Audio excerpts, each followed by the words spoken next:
Hello, everyone, and welcome to the first session of Transformative Technologies and their effects on work and society, the result of a groundbreaking partnership between OLLI, the Osher Lifelong Learning Institute at Berkshire Community College, One Berkshire, and the Berkshire Innovation Center, as well as our college partners. My name is Megan Wilden, and I'm delighted and honored to be the Executive Director of OLLI at BCC. We provide educational, social, and volunteer opportunities designed especially by and for people 50 years and better, but all are welcome to our programs. Almost 2 years ago, a small group of OLLI members made up of Catherine Kidd, a retired professor, Arthur Sherman, a retired rocket scientist, among other things, James Rosenstein, a retired international business executive, and Bob Braddock, a retired management consultant, began meeting to discuss an audacious idea. After reading recent books like The Second Machine Age and Autonomy, The Quest to Build the Driverless Car, they decided they wanted to create an initiative, beginning with a world-class conference, to explore how rapidly evolving technologies could be harnessed to ensure the continued health and success of Berkshire County and other rural areas. They reached out to the Berkshire Innovation Center and to One Berkshire and to our local colleges to help organize this, but before they could bring their plans to fruition, the pandemic arrived. So this extraordinary webinar series came together instead as the first step towards continuing programming that will educate and connect those in the Berkshires and well beyond to ensure we are knowledgeable and ready to meet the challenges and opportunities coming swiftly towards us. A special thanks to Ben Sosney of the Berkshire Innovation Center and Ben Lamb of One Berkshire for being essential parts of the team and extraordinary partners and resources. A benefit of Zoom technology is that each webinar will be recorded and links to the recording will be sent out to everyone who has registered after each session. So if you miss one or would like to rewatch a session, they will be easily available to you. And now it is my great pleasure to introduce one of the lead organizers of Transformative Technologies, Bob Braddock. Bob is also a member of OLLI's Board of Directors and the chair of our mentoring committee and has had a distinguished career in management consulting in New York City and beyond. He will introduce our really amazing speakers today. Bob? Good afternoon, everyone, and thank you so much, Megan. Well, welcome to the first of these 8 OLLI classes on transformative technologies. It's our kickoff session. Where we are now, and how did we get here? Now, picking up on the Berkshire Eagle article this morning, the future is happening whether we're ready or not. So we may as well get ready, and the best way to do it is through the power of learning. Tech has become a vital dimension of all our lives, especially over the last 7 months. And it's accelerating fast. So let's get ahead of the curve. It's my distinct privilege to introduce our 2 speakers for today that will set the stage for these conversations, Elizabeth Reynolds and Stephen Boyd.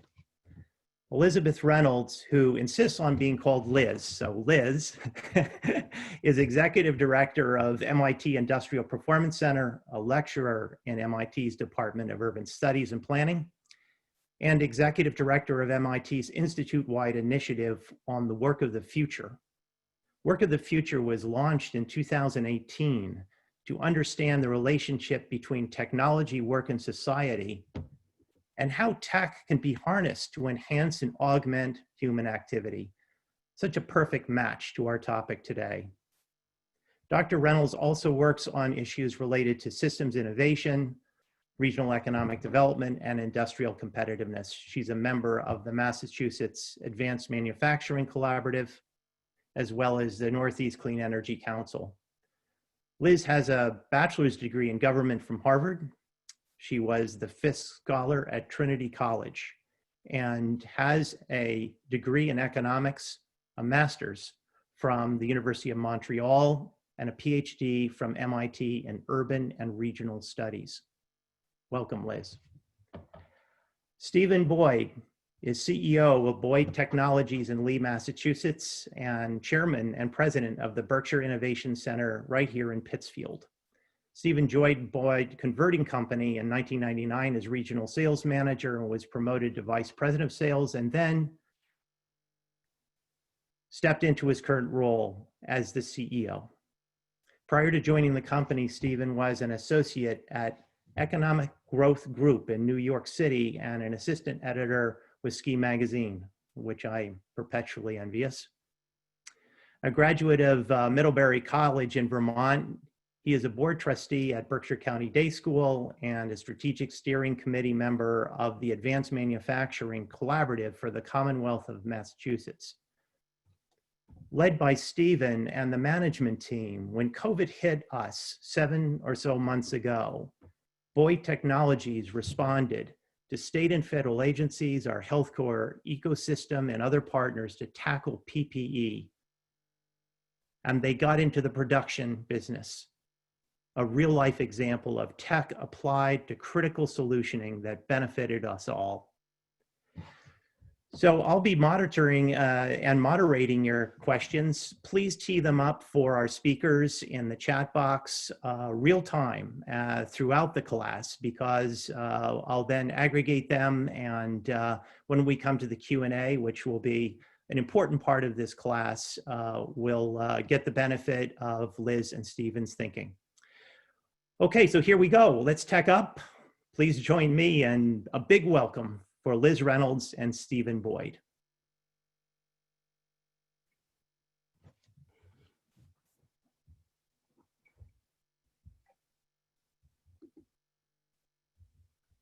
Am I going to begin here, Steve? Well, thank you, Bob, and thank you to everyone else. The way that Steve and I thought we would proceed going forward is essentially to have, I'll do a presentation for about 10 plus minutes to kind of set the stage for the conversation.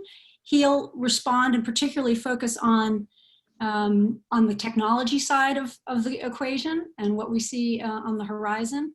And then we'll have a little bit of a back and forth on a number of topics and then have time for Q&A. But let me begin by thanking everyone for inviting me. This is really a wonderful opportunity to connect with Berkshire County and with the excellent organizations behind this effort.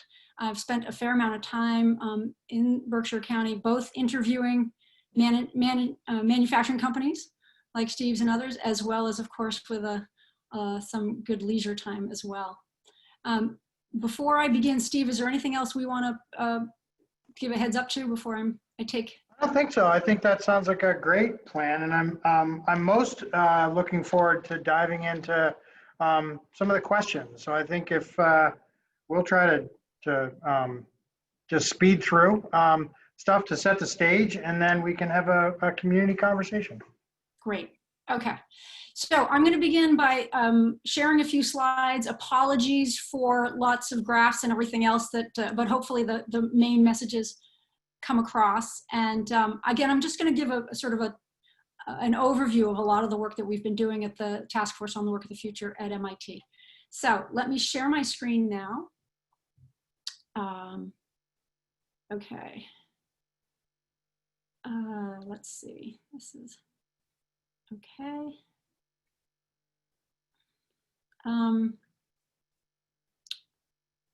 This is, there we go. Okay, does that look on? Great. Okay, so the first thing I want to say is the Task Force on the Work of the Future was launched just about 2 years ago when President Reif of MIT found himself constantly being barraged with the question, you at MIT are inventing these robots. What do you have to say about the impact and implications of these robots? And the first thing we did was this institute-wide initiative across all 5 schools. It's only happened a few times in the history of MIT. But we also decided to call this initiative the Work of the Future, not the future of work, which, created a lot of confusion. But the fact is, we weren't trying to be clever. We're trying to really emphasize that the question ahead of us is not, will there be work in the future? There will be work in the future, and despite this terrible pandemic and what we're seeing right now, we do know that this will, we'll get over this at some point in time. The issue is going to be really the quality of that work and the accessibility of that work. And so that's a lot of the orientation of this project. Now, for those of you who are, who spend time on the Mass Pike, you might have seen this billboard driving in. This is what I would see every day in Cambridge, put up by the Prudential.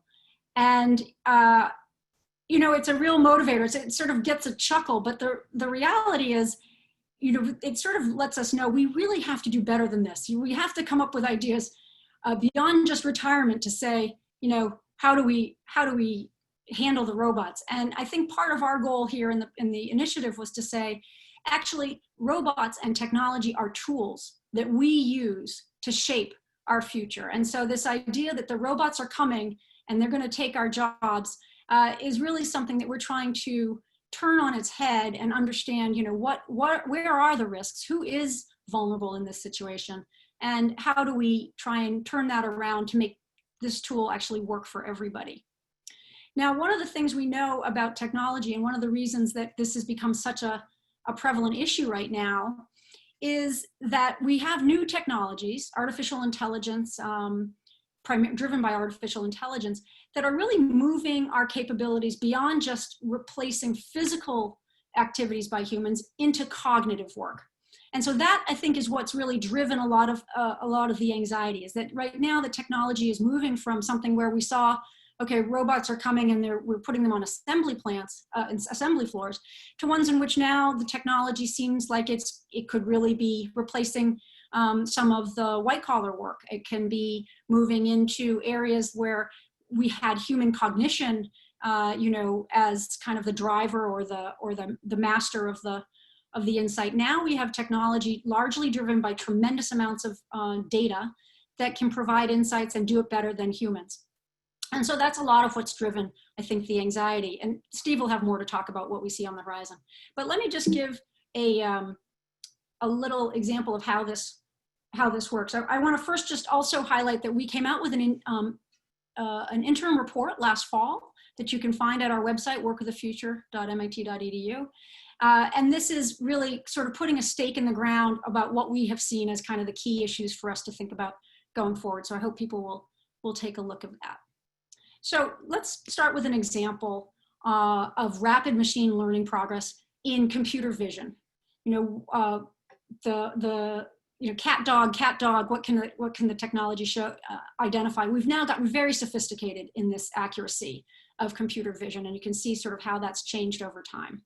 And so people look at this and think, wow, it's going to replace all these jobs now that we have this kind of technology, and you know, what's not at risk here.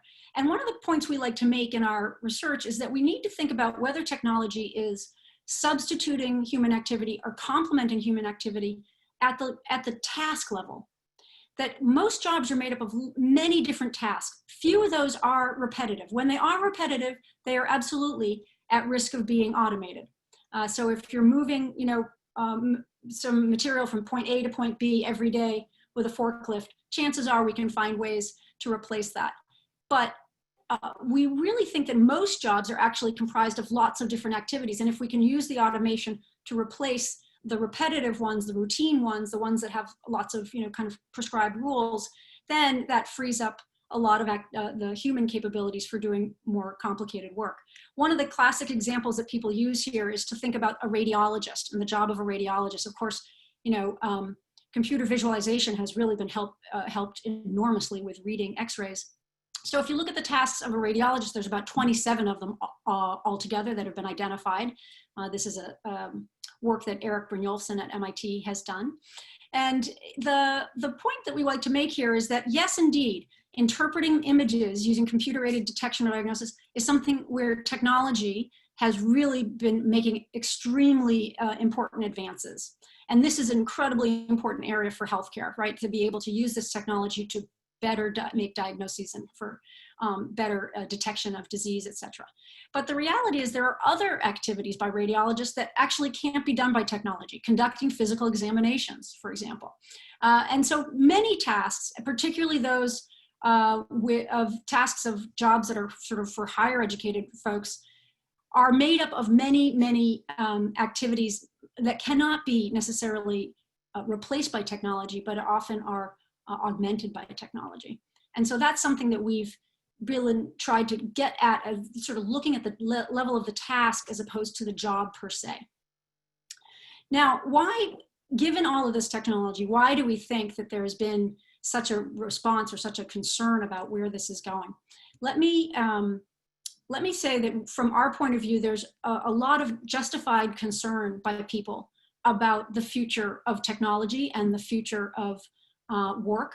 And that's particularly for people who have not really participated or gained in the prosperity of the last several decades. Here's a chart that is showing us the path of productivity growth in the US relative to workers' compensation. And if we look at from 1948 to sort of the early 70s, all of that aligned together. Productivity gains increased, productivity growth increased, and the compensation increased for the average worker and the median worker kind of hand in hand. But what we saw in the late 70s, what started to happen is this division. And what we know has kind of continued over this time is that perhaps for the average worker, the compensation has continued. If you see those top two lines, they kind of tracked each other. But that includes all the four-year college degree holders. If you take out four-year college degree holders and you look at the typical worker, and in terms of four-year college degree holders, that's about 37% of our working population, you see that actually wages have been very stagnant and that the gains of productivity over this time were not necessarily shared for this group of people. And so if you're in this category, you have good reason to be concerned about technology and concerned about what's going to happen to your job going forward. Now, this has been largely played out, it's been particularly hard on men and men with sort of high school degree or lower. It's been particularly difficult for minorities. The gap between Black and white workers in compensation did not budge 1 percentage point over this period of time, about a gap of about 27%.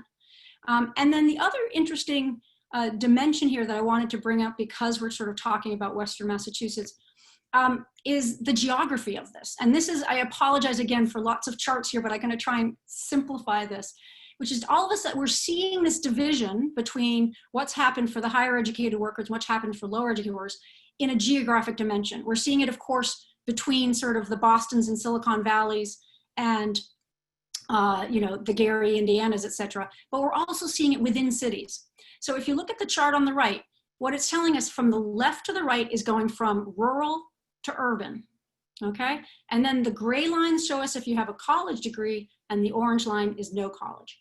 So each of these panels shows us what's happened between wages, between the college educated and the non-college, between rural and urban. 1950, pretty much tracked together, not a big band difference between them. 1980, still tracking pretty closely, the gap is sort of growing, but not tremendously. 2000, all of a sudden we see, as you head towards cities to the right, this gap between the higher educated and the lower educated worker. And 2015, it continues. And so if you are one of the orange dots, if you're somebody who does not have a college degree, and that means 2-year or above, you see that the difference, moving to the city, getting the job in the city that then takes you kind of an escalator up to the middle wage jobs has disappeared. And I think this is an important realization for people that, and I think particularly for those who are heading to the city with less education, it's not necessarily what it used to be. It does not provide the opportunity that it might have in the past. An important, I think, detail to take into account. Now, a lot of the times we get the question, is this time different? And there's, we have a historian, my colleague David Mindell on the team. He says, every time is different, history is different. You can't, you got to kind of pay homage to the historians here. But we do think there are two ways in which this is different. The first is that we are in a time of increasing inequality. So people, I think, are aware of the fact that we haven't seen levels of inequality like this since early part of the 20th century. That has largely been driven by the loss of some of those middle skill jobs. And on the left hand, on the chart here, it's just showing we've had significant growth. And I want to make clear, this is obviously pre-COVID. We have a lot to say about COVID after this. On the left side, we've had growth in the low wage jobs in cleaning, and healthcare, in retail. A loss in the middle, which is largely production and clerical work. And on the right-hand side, growth, of course, in the professional, technical areas and managerial areas. And so that's actually made this a more extreme time for these changes technologically. The other is this concept of socio-technologies. I'll be interested in Steve and others' ideas about this. One of our economists, Daron Acemoglu, and his colleagues have come up with this idea and sort of really been pushing the concept that a lot of firms have been replacing workers with technology that saves them on the margin with the cost of labor, but doesn't necessarily drive a lot of productivity. So if you think about the self-checkout kiosk, okay, maybe you reduced your workforce, but it doesn't mean you've driven a lot of growth and productivity in your firm. Unlike when we brought, for example, major technology like electricity, everybody on the team would become more productive that way. So we think this is one of the reasons possibly that we just haven't seen the same kind of productivity growth rates that we've had in the past. Technology everywhere, but why aren't we seeing it in these numbers? And that this has been part of what's happened with firms in terms of displacing workers, but not necessarily seeing the gains for that in a significant way. Now, the other major factor that I think we have to take into account when we think about work of the future is demographics. It's probably the one area that we can be sure about in terms of what's going to happen in the future. This is a given, and that is, as people know, that we have an aging workforce. We have declining fertility rates. We have immigration that has been, for policy reasons, has been kind of constrained. And we have an increasingly educated workforce. And for all of these reasons, again, in a vision that this is sort of looking pre-COVID, we were very much talking about a tight labor market. How can we find workers? And I know, in all of Massachusetts, we've had a really tough time finding workers. Well, obviously this times have changed, but the fact is the demographics are still remaining the same. So on the left, the purple line shows you where we are. Now, 2040, the pink line shows you that our working age population is declining while our senior adults are increasing. And of course, there's real opportunity, hopefully, to engage seniors. And I think we're already seeing kind of to a longer span in the workforce. And on the right, Massachusetts, and particularly watching this pretty dramatically, from 2020 to 2030, the population over 65 is going to grow by 4%, and every other category is declining. So something else to keep in mind about when we think about the work of the future. Now, I'm going to switch just briefly to education and training. I wanted to take a few minutes. I know we've got BCC folks engaged here, and we think the role of community colleges is just going to grow and accelerate over time. It really is a critical piece to the story. But I want to make one point clear, and this is because I think people talk a lot about STEM. We keep hearing about the importance of STEM, and certainly facility and comfort with data and with technology is something that we need in the coming generations. But the other point to make is that we have a real emphasis now on social skills. And social skills are social and emotional skills which allow workers to sort of collaborate, to use judgment, to be creative, all of the ways that there were interpersonal skills to show resilience in the face of challenges. What we've seen in recent data over the last 10 years is that social skills are as important, if not more important, than the cognitive skill, than the math skills or the STEM skills more broadly. And that plays out both in terms of wages and in terms of employment. And I think it's very important for us to emphasize this for the next generation who are hearing a lot about STEM, but we have to realize a lot of the growth is going to be in areas where people have skills in relating to clients or relating with a team, figuring out how to problem solve. And I hope we don't lose that detail. The other point I think is important to make for those of us, there's probably just a few of us on this who are perhaps over the age of 50 here, but there's a real, something I can speak to personally, but this is about the science of learning. And the reality is, if you look at those blue and green lines, straight shot down for all of those speed of processing, memory, long-term memory, all of those skills, by the age of 20, as of 20, we start to kind of lose our facility in those areas. But the good news is the domain skills, right, crystallized skills continue way beyond, actually beyond even 70, up to 80. And that's where I think we really have to appreciate and build on the knowledge base of those who really have expertise, whether it's in understanding manufacturing systems, whether it's understanding how some of our infrastructure works. There's real growth, there's real value in our older workers. And if there's a shift in trying to move skill sets or move jobs, we have to remember that this is an important part of our assets, if you will. Finally, I just want to end on a note that's kind of industry focused, that we have done a lot of work looking at warehousing, healthcare, manufacturing, to try and understand how we see technology being adopted. That is actually where this is, it's not a blanket kind of application. We see different industries moving at different paces, large firms versus small firms. And so there's a lot to be learned about how we do this on different industries. So I'm just going to speak briefly about manufacturing and what we've heard from firms, just to get maybe tee up Steve for what he's going to say about what he sees on the horizon. So first, from a lot of these large firms, we are talking about either auto industries or OEM firms and different types of systems, that what we're seeing is this bottom-up approach where we're looking at pain points. Even with all this technology, where do we start? We start with where's the pain? How do we add value to our workers and take away some of the non-value-add activities with technology? We have vast amount of data, and we still don't know what to do with it. I would say that we've talked to large firms. They hired 25 data scientists, still trying to figure out what they should be doing that's going to add value. We know there will be value out of that, but figuring out how data helps is really important.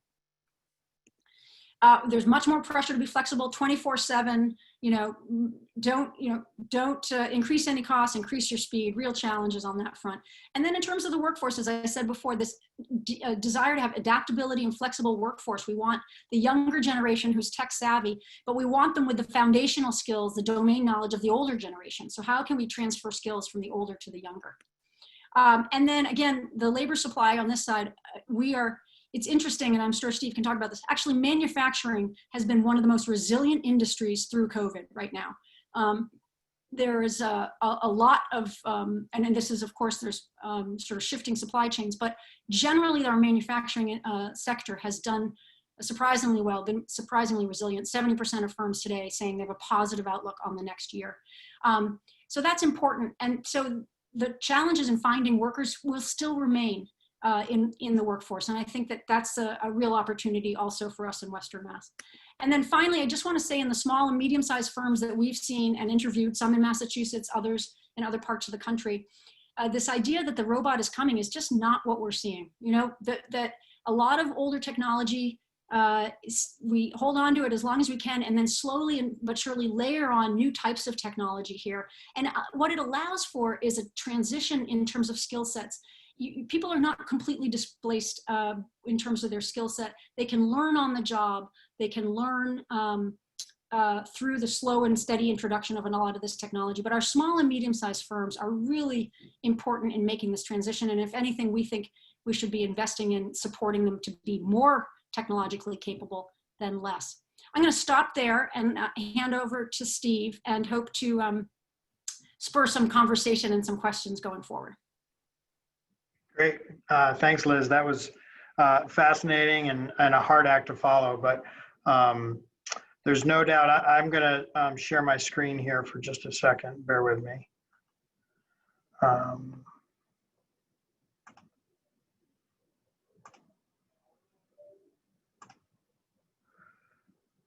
And can you guys see that? Can everyone see my screen? Liz, can you see my screen? Yes. Great. So I'm going to talk a little bit about a couple of trends that I see happening now in technology, and I guess just to sort of, as an alternate view, provide sort of a serial entrepreneur, an optimist's view of where technology may be the great provider of solutions to some of the very difficult problems of the world. There's no doubt that we have challenges. I think the last two things that you said, Liz, that struck me were that I have a bunch of sort of information here to share that all relies on technology and its interoperability. And that's something that there's a tremendous amount of work still to be done to make sure that we actually can connect to this world the way technology envisions it for the future. And so I think that, well, we'll draw that out, I guess, as we go. But there's no doubt that I don't think that the robots are coming anytime soon.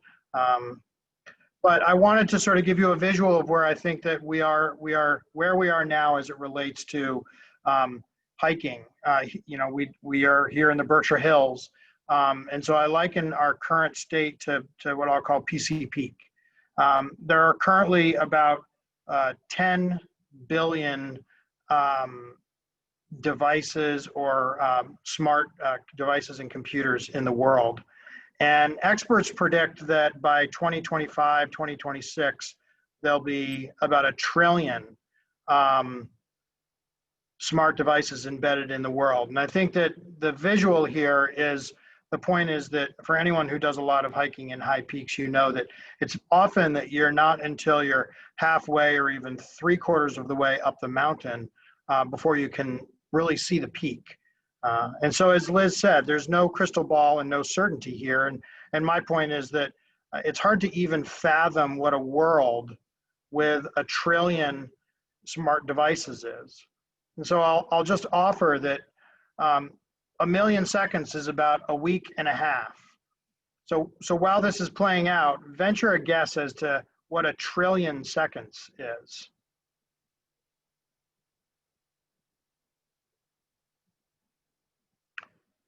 That's 1 billion. And then 1 trillion. It's hard for us to even, and it's a done deal, it's happening, right? So it's often that we think about technology evolving and we see smart soccer balls in our refrigerator reminds us when we need milk, but we're really just not even at the tip of the iceberg in terms of what it looks like as we head toward having 1 trillion smart devices in the world in a way that will connect this vast new set of opportunities. So McKinsey estimates that that's almost a $4 trillion surplus in terms of its economic impact. And so you see a tremendous, I think, opportunity for us to retool and reskill in ways that we can address many of the challenges we're faced with today. Of course, there will be challenges and things that we need to address. But I think if you combine basically all of that information, which leads to the Internet of Things, and we'll get to that in just a minute, I'm sure all of you have heard about IoT. And you combine that with digital manufacturing and machine learning or AI, I think it creates somewhat of a primordial soup. These things are on a collision course with one another, and what most people talk about now is that Industry 4.0, but it is inevitable. And in fact, Liz and I will talk a little bit later about how COVID may have either deterred or increased that in certain areas of our lives today. But so let's dive in, right? The Internet of Things is something that many people are very familiar with. This sort of speaks to an interconnected lights out type of, I can't see my own slide here, but type of factory where, sorry about that, where we're seeing the robots interact with the data in a way that this $4 trillion surplus can be realized. That second trend that I mentioned was digital manufacturing. So this is 3D printing, right? And so we are now able, even right here at the Berkshire Innovation Center, able to print metal. There's technologies out there that are exploring ways to do human cell engineering to be able to form glass and materials that are more than simply polymer or plastic. So just to sort of be really out there for a minute, you can imagine you can imagine a time when you could blast a rocket off to Mars. And I believe this technology exists right now out of WPI, where they can take the silica out of the sand on the surface of a planet and they can 3D print it into a structure. So it's conceivable. Again, there's a tremendous amount of interoperability and other work that needs to be done, but it's conceivable with automation and AI and digital manufacturing that you could send the robots to Mars to build the colony before the people arrive. You really want to sort of get out there. It's this type of technology that will allow that type of exploration and expansion of the world. This is a real picture of a bridge getting printed over a canal in Europe. So again, you see the robots being able to go into scenarios that traditionally we never would have even thought about. Barbie is a multi-billion-dollar industry. You can ship about 13,000 Barbies on a container ship. If you just ship the polymer, you can ship 250,000 of the same kit here in a container. And so as an example of the type of efficiency that digital manufacturing adds to being able to build products, you see it in an example like this, right? So there it is, 13,000 versus the polymer powder required as 250,000 units. A tremendous increase in efficiency in terms of being able to address the challenges that face our world today. This is a known technology now where all of our cell phones will be able to receive an email that may be able to print a spare part or replace something in our homes that we would have otherwise waited years and years for, or maybe weeks. And machine learning, which is really the onset of what they call field programmable gate arrays, is really the sort of next evolution in microchip manufacturing, where chip manufacturers used to send chips out that were programmed with an array that knew exactly what type of process it needed to go calculate. And today, scientists have learned how to build those chips at a very small level with a complex set of almost neurotransmitters, mimicking the brain's connections in a way that you can really teach a robot, right? And so this example where you see the Google Go learn Google's AI program, or Watson is another one,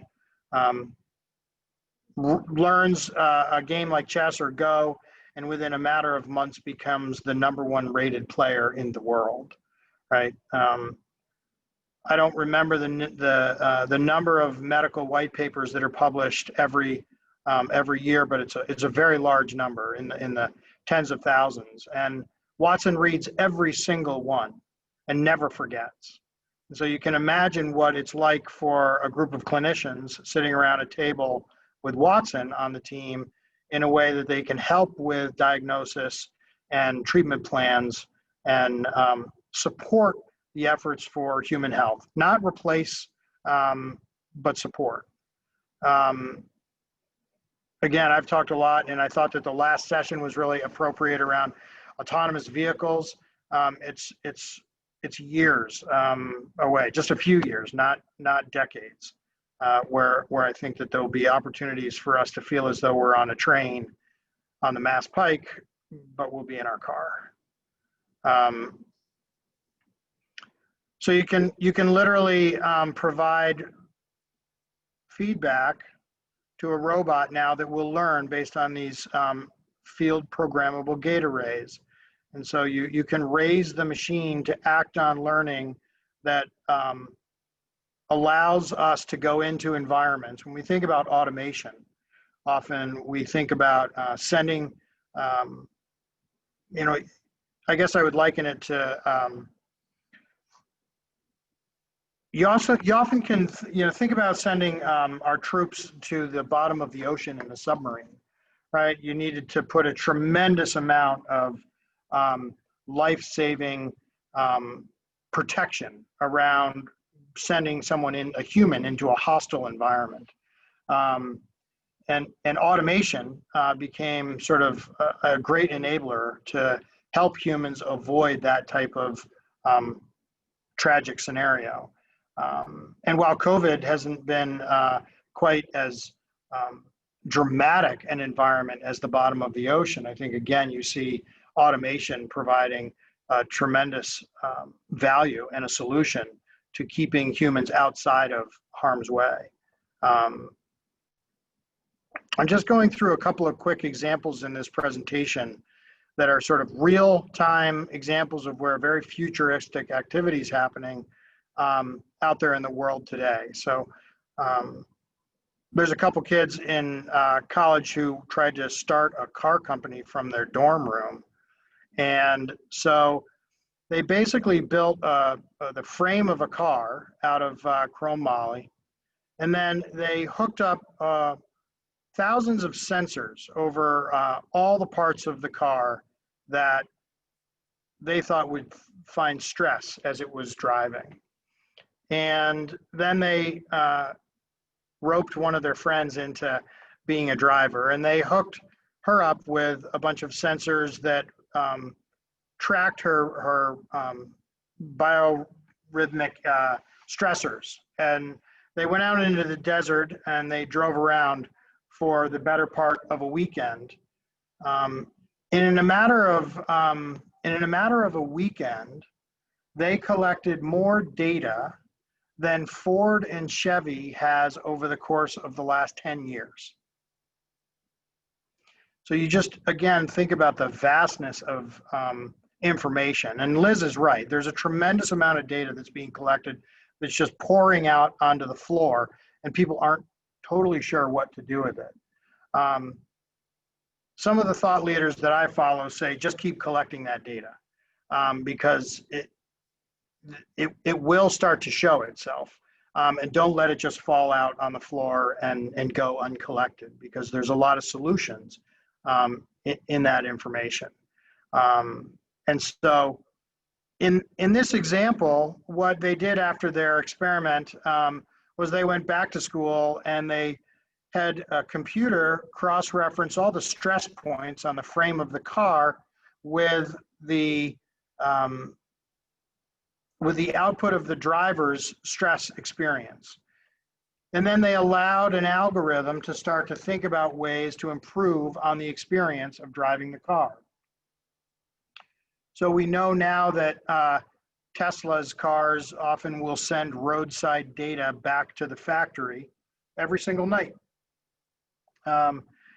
It may be different data in New England than it is in the Southwest. But we are reaching a point where cars could be customized or built according to where they're headed, right? So that cars in New England are more salt resistant or better prepared for icy roads and inclement weather than dusty situations in other parts of the world. But I think it's not only going to be driving itself, I think it'll become something that you can customize for yourself in just a matter of years. So I think that these are just three examples of big trends in technology that I think are heading toward the future of work and the future way we interact with it in the world. And I would say that one of the challenges that I think we're grappling with right now, just with the onset of such rapid change, right, as well as with COVID, is that the 20th century was largely made up of factories and systems built on a static equilibrium, right? We had to build factories that didn't change. We had to make products and then convince consumers that they liked those products. And I would say that the future will be like a spark of life, where we'll have the ability to trade off those static and more dynamic equilibriums. And I liken that to, if you think of a dove floating in the wind, in a way that if a hawk were to come and disruptively intercede that dove, he would simply tip and fly the other way. And so this example is as if you were to try to hold a pool cue by the end, and you would, to hold it plumb in the 20th century, you had to work very, very hard to keep it at the most static state you could till it became plumb. And if you were bumped, then of course, all bets were off.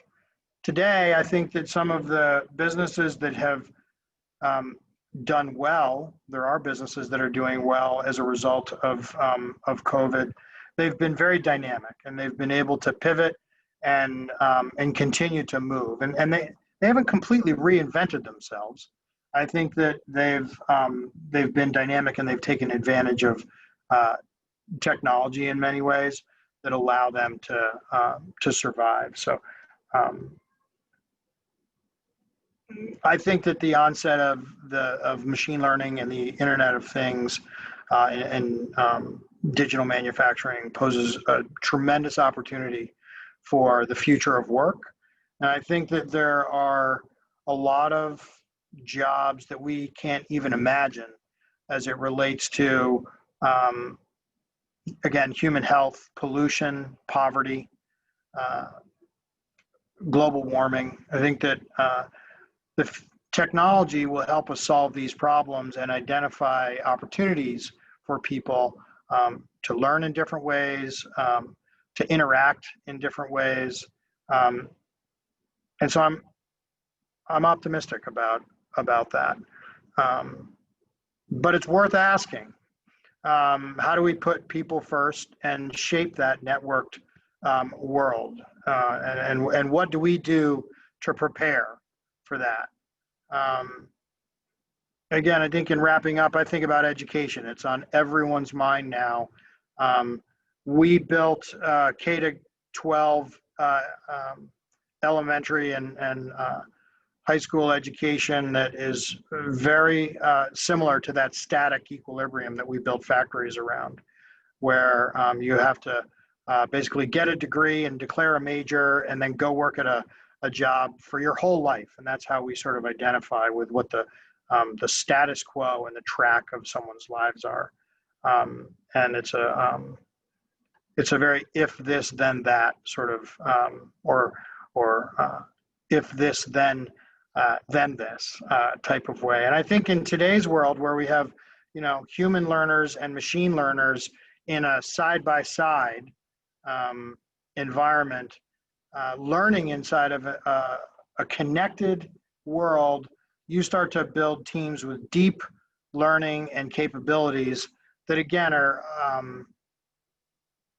going to be able to address some of the challenges that we're seeing over the course of the last decade.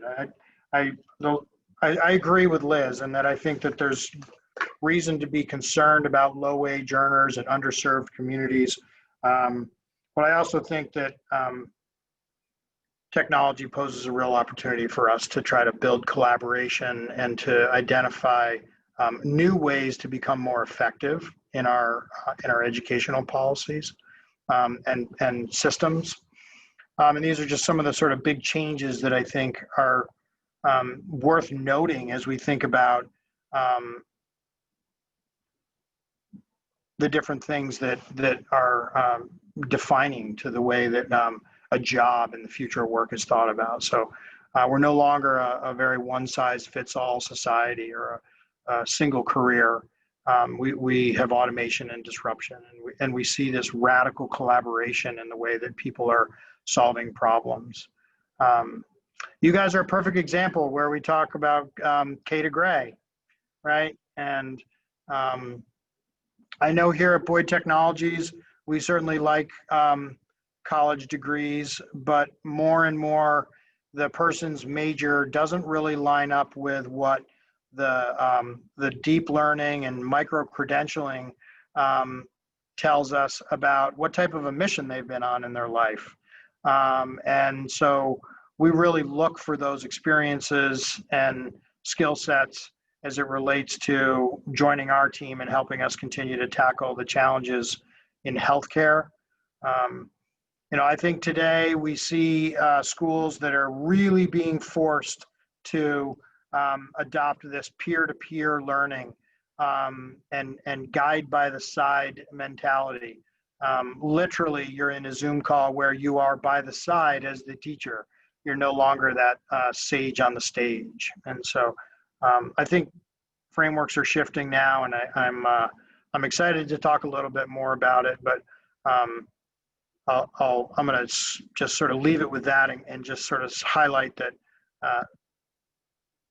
these examples are to sort of say there's always tons of disruption, but I think there's this sort of great team builder aspect of what these technology platforms are starting to do in this sort of interconnected world that's waking up around us with smart materials and smart teams and tool sets where we're gonna be forced to integrate into something that I don't think has to be scary. I guess it's complex and there's a lot to it, but again, there's also a tremendous amount of work to do to get to this place where it's all working in a sort of lights out factories and a smart city type of design. But the fundamentals are there.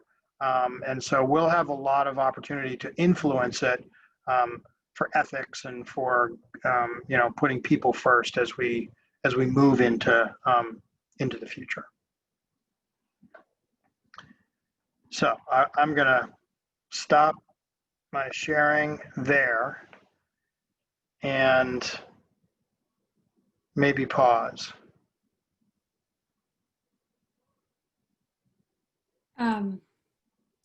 What we thought we might do, and I might just take a couple minutes, or maybe Steve, you want to say a few thoughts on COVID. All of this is not happening in a vacuum. We're in the midst of an incredible global pandemic, once in 100-year thing. So I think we should acknowledge that and take a moment to say something about that. Do you want to kick that off? Yeah, I guess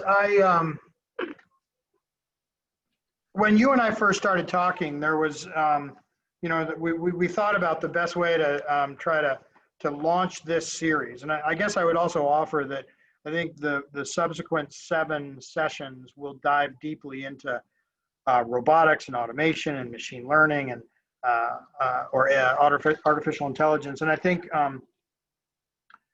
my goal was to really try to show how they all interrelate and how they may influence the world. And as we talked about that, I see them as a great opportunity. I also see them as something that provides resilience. I think there's resilience in innovation and resilience in being dynamic. And when Liz asked if, how do you want to think about COVID? My initial sense of it was COVID is a disruption that will eventually go away, but it hasn't been our first and it won't be our last. But I think that, to her credit, Liz also sort of illuminated to me that it has been a real catalyst to change and something that is more than just a event or a moment in time. It's quite evolutionary, in my opinion. It's scary, and I hope we beat it. But it has, as we've seen play out on the news and I think across the economy, it's driven tremendous challenge and concern for underserved communities, for lack of a national plan, for confusion in information.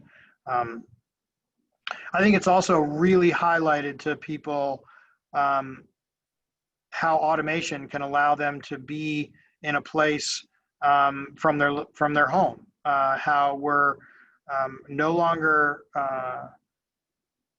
we don't have to have that giant, beautiful corporate headquarters in Manhattan anymore in order to bring the team together and have an annual meeting. And I think that, as Liz suggests, that's going to have effects on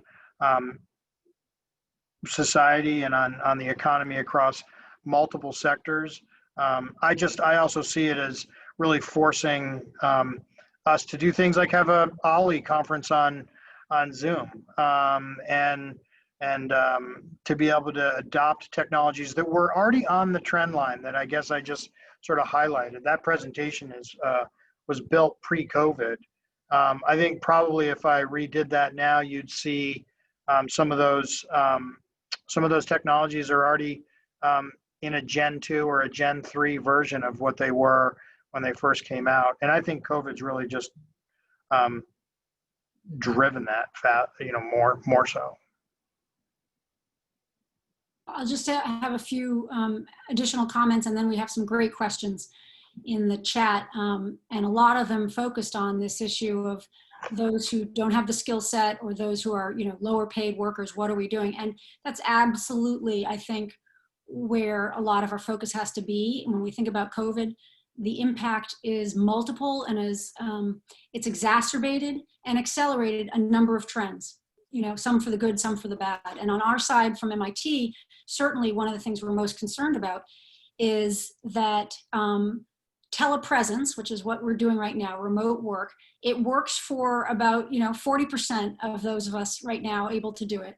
But what's happening with the other 60%, right? A lot of our essential workers, some of our most vulnerable workers, and the fact that we've stopped commuting means that in some ways this is almost a form of automation. We used to go in and have our meetings. I would, somebody was cleaning the building, somebody was catering our food, or we were going out to a restaurant, or you're traveling for business and you would be staying in a hotel, hospitality and all of that. Now, those are industries that have been really devastated by this. And while we are seeing some comeback, basically we've got 40% of the jobs that were lost since March are back. And so it's still a long way to go here. And some of these industries, retail, as we've seen, just devastated. It will not be the same. It will not come back in the same way. And then secondarily, I think the other 1-2 punch for our low skilled and lower paid workers is that the de-densification of cities, right? That there will be no question. I don't think cities are over with. I think that's been overstated. But right now, the thought is that people who are working remotely will probably continue to do that at least 1 to 3 days. Post-pandemic, that we've learned something we can't unlearn, and we will be doing this for all of the efficiencies that are gained, but then there's also, of course, things that are lost as well in terms of, I think, social interaction and creativity and innovation. So those service workers who've been in cities, they're predominantly in cities, that's where we have a lot of growth in those jobs, catering to the higher educated workers in all these different ways. Again, a double whammy, because we'll see less demand in cities for that. Now, the upside there is that we may actually see movement toward and growth in more rural areas. And Berkshire County may be seeing some of that already. And so that has an upside. The other thing we need to mention is the small businesses and how devastating this has been for small business. About 80,000 so far that we think have closed. A lot of that, they're not filing for bankruptcy, so it's hard to even track. But just devastating for our small businesses. And so trying to figure out what we can continue to do there, I think is important. And when you lose small business, you get a concentration in larger firms, right? And a concentration in larger firms use less labor, relatively speaking and stuff. So that's not great, I think, for the economy as a whole.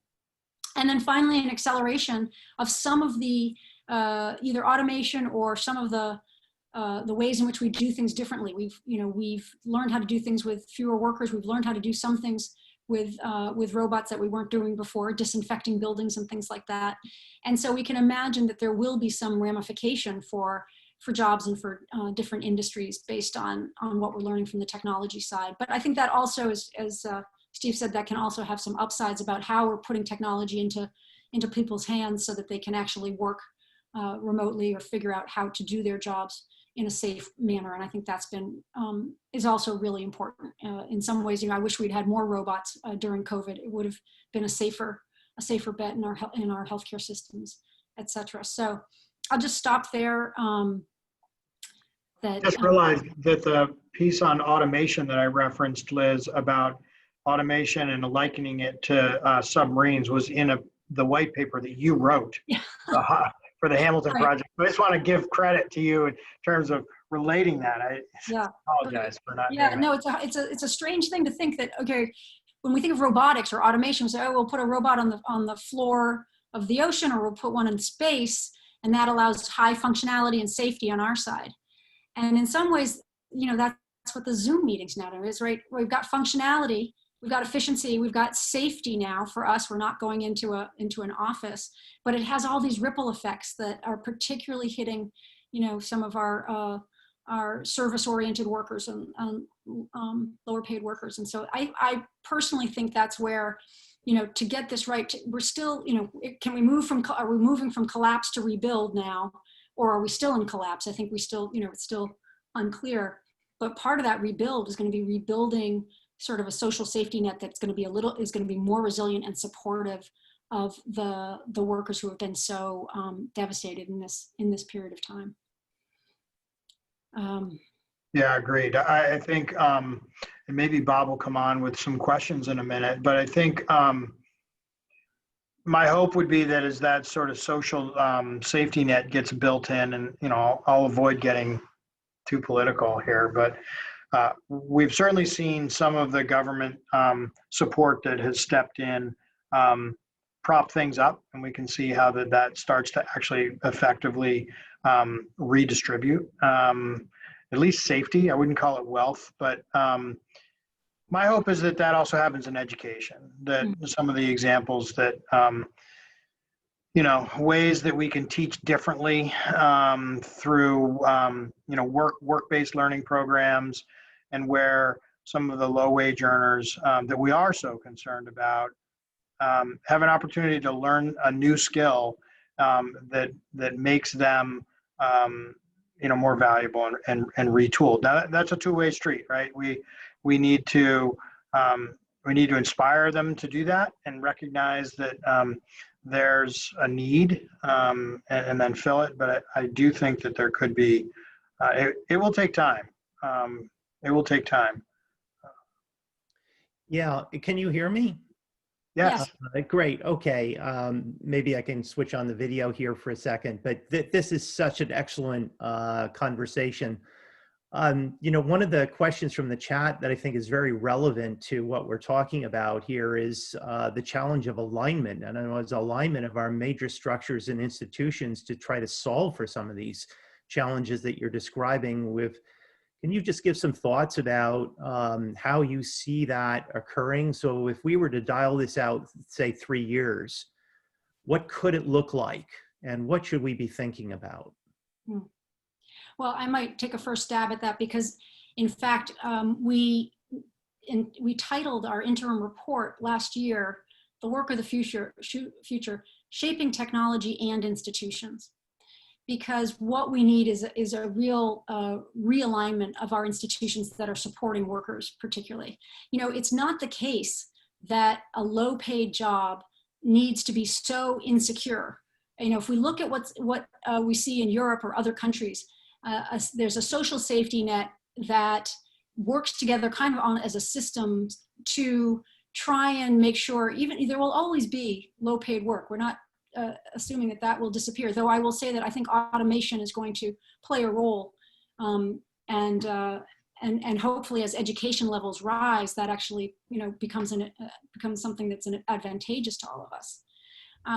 But the institutions that we feel need some reforming, first and foremost, education and training, which I think we've talked about. We in multiple ways, we need more flexibility and responsiveness. We also need to be very clear, more money, the cutting back of the funding for our community college system, for, you know, a lot of our public institutions is just, you know, it's just going in the wrong direction at a really critical time. So I think we see that, and we see the opportunities of online education and all the innovation going on there. That requires access, and it requires also affordability. So I think that's one area. We think there's some opportunities in tax policy. That tax policy has historically been very favorable to physical capital investments, which has been great, you know, R&D tax credits and all of that. But we want to see incentives to help with human capital investments. Let's make sure that that's really, you know, that companies benefit and are kind of rewarded for that.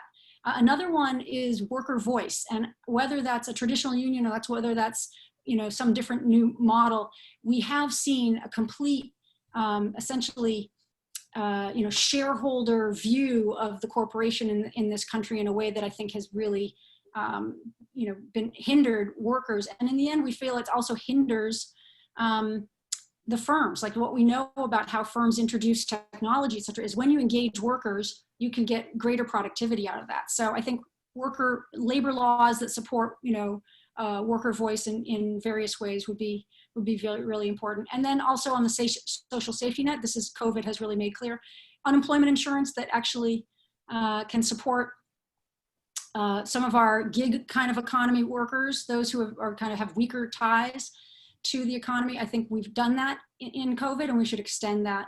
And there's other ways in which we, minimum wage. Amazon and now Walmart have just announced that all of their workers, minimum wage will be $15, regardless of where they're working.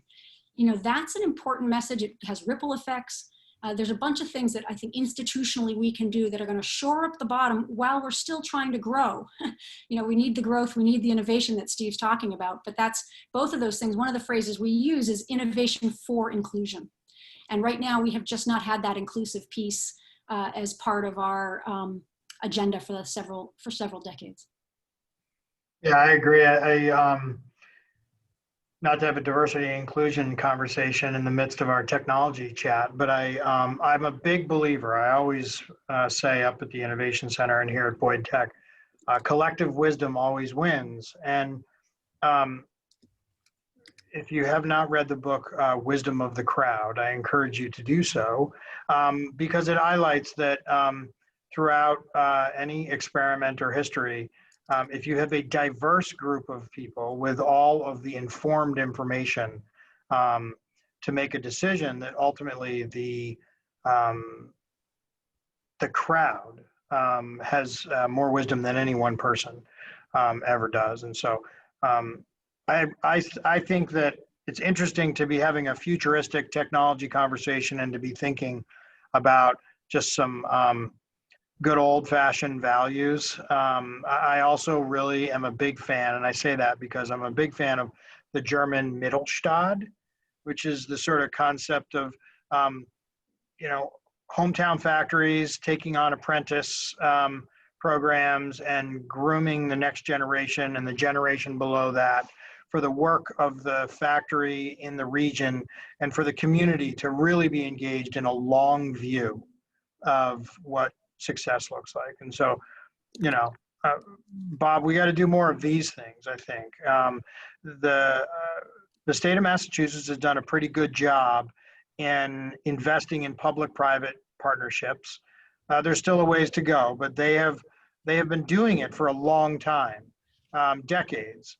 And I think some of the success that they have seen in terms of their COVID resiliency, or at least ability to pivot manufacturers and prevent hospitals from shutting down, has been the result of a long view and a plan to promote workforce development and to put into investment into the structures that are needed to get through. And so we need to double down on that and then stick to it. I think these things don't turn on a dime, they take time. And so I think it's being committed to a view that does many of these things Liz is suggesting. Yeah, just sort of building on this theme for a couple more minutes, there's several questions that ask about sort of the relative responsibilities and the tissue connecting, the connectivity between education and the business world, and how robust or not that is.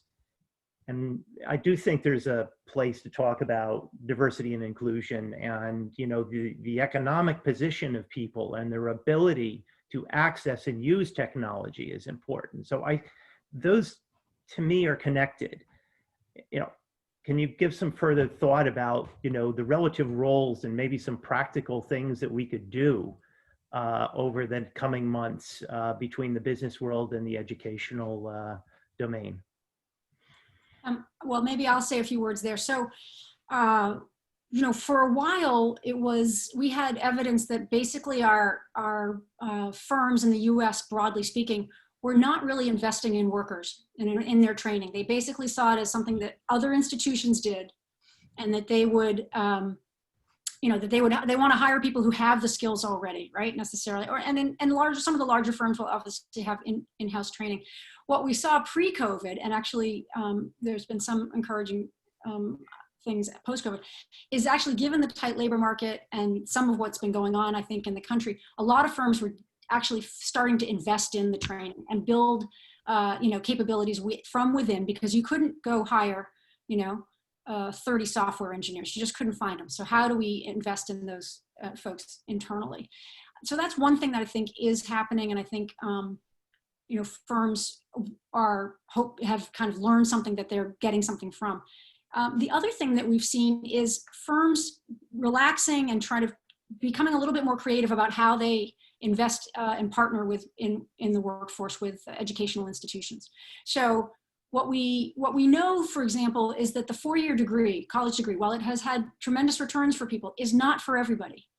Almost 40% of people who start a four-year degree do not finish within 6 years. It's an enormous amount of waste, time, money, etc. So what are the pathways people can take, alternative to that? So one of the example that we point to is IBM's Pathways to Technology, which some of the folks at BCC might know, or others, which is basically getting to students in their senior year of high school and then creating a curriculum that gets them further education in partnership with the community college, and then places them as for example, a cybersecurity technician, which turns out you don't need to have a four-year computer science degree, right? You can actually find a different path. And that's what I'm hopeful that the private sector can find, in partnership with our institutions, can find these pathways for people that are much, that kind of get them on a path that is right for them, and that actually, rewards and moves us toward also the middle skill jobs. That middle has been shrunk, but again, those demographics, we see growth in the middle, growth in healthcare, growth in the trades, growth in manufacturing. There's a whole host of areas. Actually, in warehousing, the robots are coming, but guess what? Not fast enough. We got more jobs because of e-commerce. We don't know what to do with. And truck driving. There was a question about truck driving. We have a shortage of truck drivers in this country, and there's no doubt there's an autonomous, trucking is coming, but it's probably a decade away. And we still aren't going to have, the autonomous truck is not going to be driving through Boston anytime soon. I'm going to put my money on that. So I don't think, we don't want the next generation to be betting on a lifetime skills in trucking, but there are going to be, there are jobs that we can be training for, and that I think the private sector can really be a partner in identifying those and finding those pathways to the middle. Yeah, just a quick anecdotal example. I'm an advisor to a nonprofit in the Concord area called Stacks and Jewels, and they run 2-week coding programs in high schools across the Commonwealth, and they specifically target the sort of C- students in their junior and senior year of high school, who basically are feeling like I have no idea what my future looks like, and I'm not really sure what I could do. And there's a gentleman who basically was at Google Smart Cities, and another guy who was a math teacher, teamed up and basically created a very quick deep dive curriculum that allowed them to take the Philips Hue light bulb into a classroom and teach kids to code very, very simply, with 1 or 2 light bulbs, in a way that allowed them to program the light to go off to the beat of their favorite song.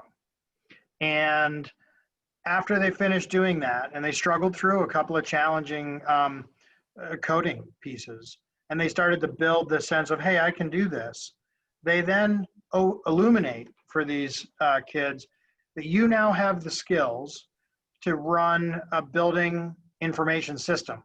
And you can go get a job running a building at MIT with solar and all its HVAC systems.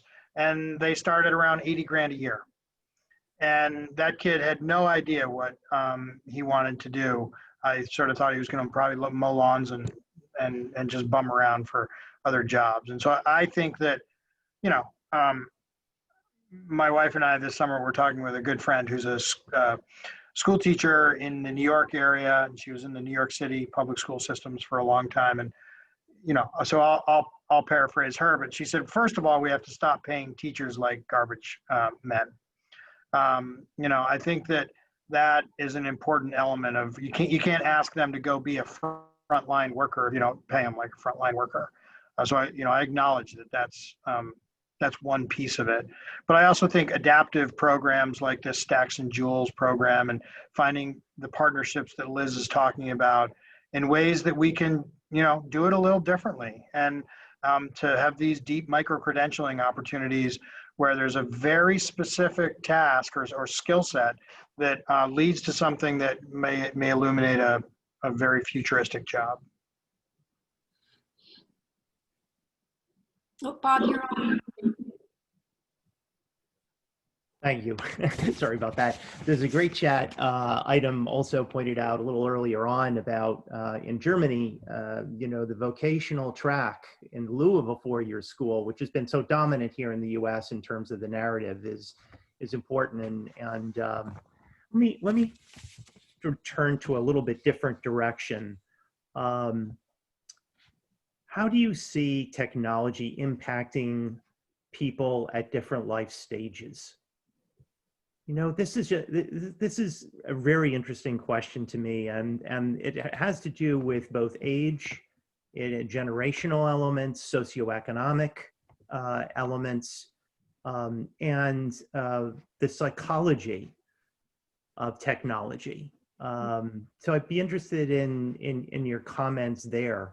You could also bring in any comments that you'd like about the location of work and the psychological impact of COVID. And I realize there's a couple of pieces to this, but how COVID has affected the psychology of work and the location and what sort of that means, bringing together a couple of questions. Thank you.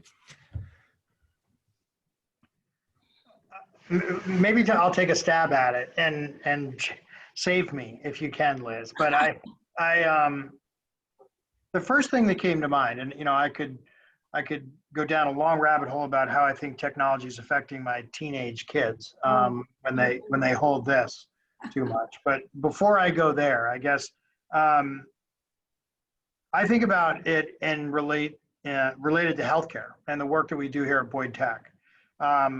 So we see this big shift right now in value-based care, right? That's being driven mainly by the insurance companies and reimbursement. But the way I describe it is that they are increasingly looking for devices and reimbursing for devices that are doing more than one thing, and that they are both predictive and diagnostic and preventative all in one. And so the best example that I have is you think about diabetes. It used to be that you would do a finger prick. You would then check your blood glucose levels. You would chart them in a graph. You would make a diagnosis yourself as to the amount of insulin that you would need, and then you would stab yourself in the thigh, all usually around 3 o'clock in the morning, right? And in today's world, we make a product for a customer here that pairs with a wearable sensor that connects to a pump on your hip that makes that diagnosis for you, administers the right amount of insulin, and keeps patients right in the middle of their chart, flatlining all the time. And it's a very sophisticated system and platform, but it's lowering the total cost of care. Even though it's a very expensive device to make, it is less expensive than having the patient present at the ER, right? And so as it relates to technology and people of all ages, I guess I would say that I think that for adults and people who are getting older, I think that technology presents, in that exact example, it presents an opportunity to be an enabler and to help people live healthier, more well lives. On the other end of the spectrum, I think that we spend a lot of time at the dinner table telling our kids that this is like no phone hour, and it's time to learn to connect. And so, I'm not sure if that's the nature of the question, but it's got its pluses and its minuses. But I think we all have to continue to adapt to it. Well, I would add to that, like, it's actually in the interest of the technology developer and the interest of the firm and the interest of the industry that they make it adaptable and accessible, right? And what we've seen as trends, look at the airline industries, and now we could look at supermarkets. We're pushing the technology on the customer. So you're going to come in and you're going to check in yourself, right? And healthcare, telemedicine, all of that is leading toward more of that. And it's not in anybody's interest to make this too complicated. The interest is in trying to make it as accessible as possible. It's the same thing with home robotics and Alexa and all of that. There's a whole bunch of ways in which MIT is trying to get the roboticist to get to ground themselves in the in the customer and the user-centric ideas here, because that's what is really necessary. And I think particularly with the aging population, which has essentially, so everybody's so interested in how we can facilitate and support that generation. We're going to see just tremendous innovation that allows people to actually figure it out and go along. I think, when you talk about every generation, that's going to be, I don't worry about this current generation. Like Steve said, like actually, those domain skills, crystallized knowledge, the most important thing to anybody's success is an ability to focus and have an attention span. And I'm really worried about our next generation with that. I just think, and that's that's kind of my home and everybody else's. So there's knowledge, we're going to need kind of the knowledge of those who haven't been born and bred of this technology. It has its concerns, but I do think it's something that, we're going to want to find a way to embrace, and it's cultural as well. Apparently the Swedes, they're all about bring on the technology. They feel they have a certain comfort level, a certain sense of security in their society. That's not the case in this country. I hope we can flip that approach to it. And you asked about the psychology of COVID and where we're working. I am someone who I can benefit from working from home. I do not want to work from home for the rest of my career. I want the social interaction. I want a hybrid model. I think I've learned that maybe there's some good things to being home, but the social interaction, the creativity that happens, the serendipity that happens when you can, bump into people and have certain conversations, all of that I think is not replaced by any technology, right? It's very hard for technology to replace social interaction. Haven't really figured out how to do that yet. So I'm pretty sure we're going to find a hybrid model that benefits us, is the best of both worlds. Huge opportunity and challenges ahead. And thank you so much for framing those. Let me tee up a final question. And, if you think about the top 3 technologies, what are they in terms of the Berkshires, and how can this region best take advantage of those technologies in terms of our community and our economy? In other words, what should we be paying attention to, and where should a rural community like this place its bets?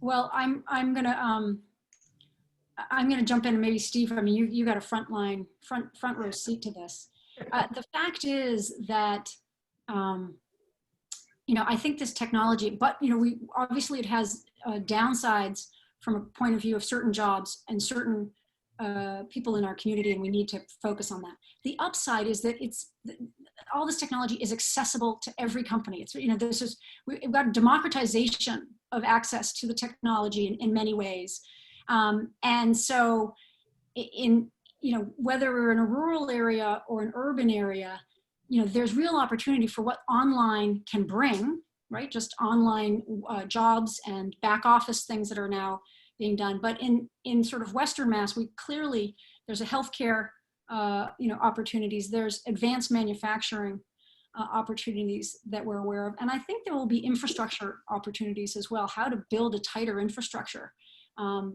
for that region in kind of the larger New England area. And I think that will also have, pay off for economic development in everywhere. I mean, the other part is, of course, which, the Berkshire Innovation Center is about. I mean, I think entrepreneurship, we're not going away from any kind of customer-based model here. Like services are going to continue to grow.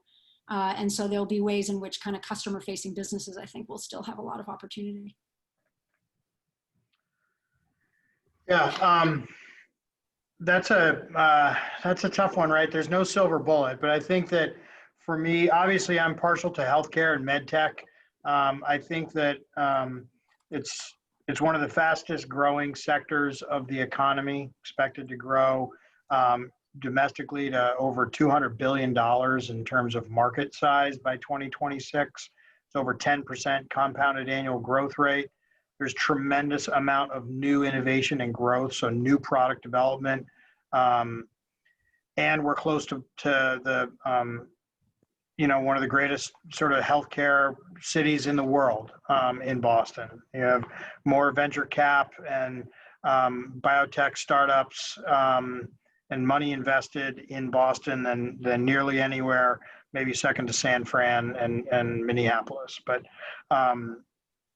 so I think there's tremendous opportunity just generally for economic development in that space. And that space requires coding and 3D printing and some of the technologies that I mentioned in my presentation. I would also say that the Berkshires has a long history of material science. There's a long history of innovation, and there's a long history of material science, and not just plastics, but barium and other precious metals and other areas where there are, the Hoosick Tunnel was one of the biggest engineering projects of its time when it was first built. I think that, building on the sort of innovative nature of the community and that sort of entrepreneurial spirit that Liz mentioned is something that we have to continue to foster here. That's certainly an effort of ours at the Innovation Center. I don't believe that there's any one big silver bullet or answer. I don't think we're going to see Amazon or, the days of GE come back. I think we need to do this in small bites together. I think we need fiber optics and really good communications in order to do that. If I could say to sort of the public policy makers out there, if there's anywhere that you can continue to invest, I think it's in making sure that we have a big pipe to share information. And I was actually speaking on a panel this morning, and they asked a similar question. And the question was about, would you do rail or fiber? And as much as I'd love to sit on a train and be able to go visit Liz after, post-COVID for lunch, I think that autonomous vehicles are going to also do that soon. And again, I think it would be great to have a train. Not everyone's going to have the opportunity to have a car, but we have got to be able to communicate. Right? You have to move people and goods and information around the world in order to compete. And I think those are really sort of important guideposts for public policymakers, is to think about how efficiently you're managing the economics of distance as it relates to people, goods, and information. Together. That's together the key, I think. And well, our deep appreciation to Liz and to you, Stephen, for this excellent session and your ideas, and you've given us a tremendous amount to think about. And I want to thank all of you that are participating. We look forward to seeing you next Thursday for a second class, same time, same Zoom link. And it will be on how different countries respond to new technologies. It's going to be a really fascinating discussion, a global discussion, to set the context for how we're approaching and thinking about technology in the US in the context of how that's happening in Sweden and in South Korea. So we have experts on tech in those countries that are going to put it through the lens of public policy approaches, how regulations are handled, and how new technologies are encouraged and implemented in those other geographies. And also look at how this, the division of responsibility will occur between corporations and government, because it's very different models out there. Thanks again to everyone for this rich and engaging conversation. As Megan mentioned, this is being recorded and is available to all participants. We'll see you all next Thursday. Have a great series. Thank you. Bye-bye.